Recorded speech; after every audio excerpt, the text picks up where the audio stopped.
এই গরমে এই ধরনের রেসিপিগুলা খেতে ভীষণ ভালো লাগে। আর আজকের রেসিপিটি অনেকের কাছেই অজানা। এই ধরনের পাতলা পাতলা ঝোলের তরকারিগুলা গরমের জন্য বেশি ভালো। আর আজকে আমি আপনাদের সাথে খুবই মজাদার এবং সুস্বাদু একটা রেসিপি শেয়ার করব, ঢেঁড়স দিয়ে রুই মাছের পাতলা পাতলা ঝোলের তরকারি। এই ধরনের পাতলা পাতলা ঝোলের তরকারিগুলো গরমের জন্যই বেশি পারফেক্ট আমার কাছে মনে হয়। আর এই রেসিপিটা সত্যি অনেক সুস্বাদু এবং খুবই মজাদার। যারা এই ধরনের বা রেসিপিগুলো বেশি পছন্দ করেন তাদের জন্য তো কোনো কথাই নেই। যারা এই রেসিপিটি খাননি বাসায় একবার হলেও ট্রাই করে দেখতে পারেন। আমি এখানে হাফ কেজি প্রথমে ঢেঁড়স নিয়েছি। তো ঢেঁড়সটা আমি দুই সাইডের মুখটা কেটে লম্বা করে রেখেছি।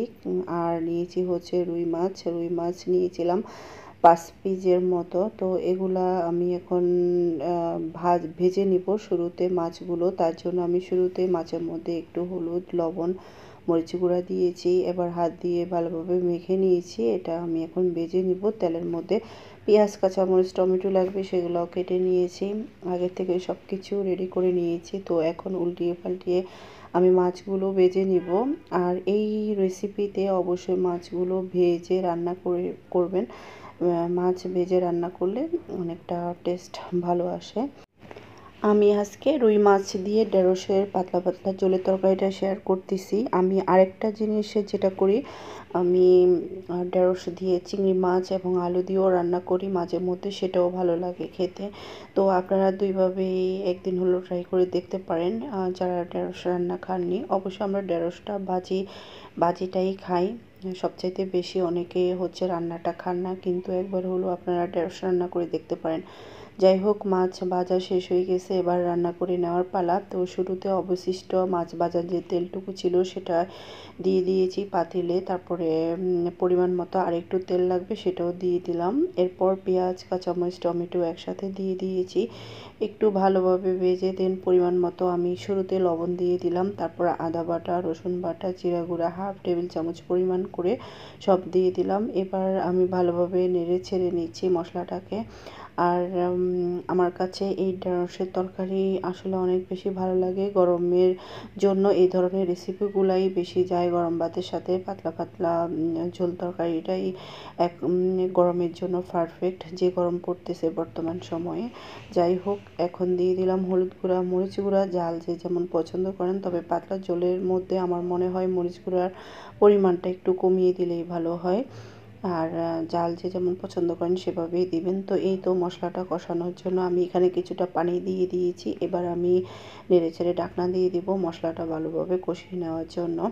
আর আমি যারা সবসময় আমার ভিডিও দেখেন তারা জানেন আমি মশলা কিন্তু অনেক বেশি কষিয়ে রান্না করি। তো এই তো মশলা কষানো হয়ে গেছে। এবার আমি ঢেঁড়সটা দিয়ে দিব। ঢেঁড়স আর মাছ আমি দুইটাই একসাথে দিয়ে দিব। এতে করে মশলার সাথে মাছ এবং ঢেঁড়স দুইটাই একসাথে মিক্সড হয়ে যাবে। যেহেতু ঢেঁড়সটা একটু নরম সবজি, তাড়াতাড়ি সিদ্ধ হয়ে যাবে, সেই জন্য আমি মাছ এবং ঢেঁড়স একসাথেই এই মশলার মধ্যে ভালোভাবে কষিয়ে নেব। তো দেখতেই পাচ্ছেন মাছ এবং ঢেঁড়স সবটাই দিয়ে দিলাম। এবার আমি ঢাকনা দিয়ে দিব। ঢাকনা দিয়ে দেন আমি এটাকে ভালোভাবে কষিয়ে নিব। তো এই দিক দিয়ে আমার মাছ এবং ঢেঁড়স কষানো হয়ে গেছে সুন্দর করে নেড়েচেড়ে। এখন আমি এ পর্যায়ে পরিমাণ মতো পানি দিয়ে দিব। আর আজকের এই রেসিপিটি আপনাদের কাছে কেমন লেগেছে অবশ্যই কমেন্ট করে জানাবেন। অনেক সময় সিম্পল রেসিপি দিয়ে অনেক ভাত খাওয়া যায় বা সুস্বাদু লাগে। বড় বড় রেসিপি থেকেও ছোট ছোট এই ধরনের রেসিপিগুলাই বেশি টেস্ট লাগে।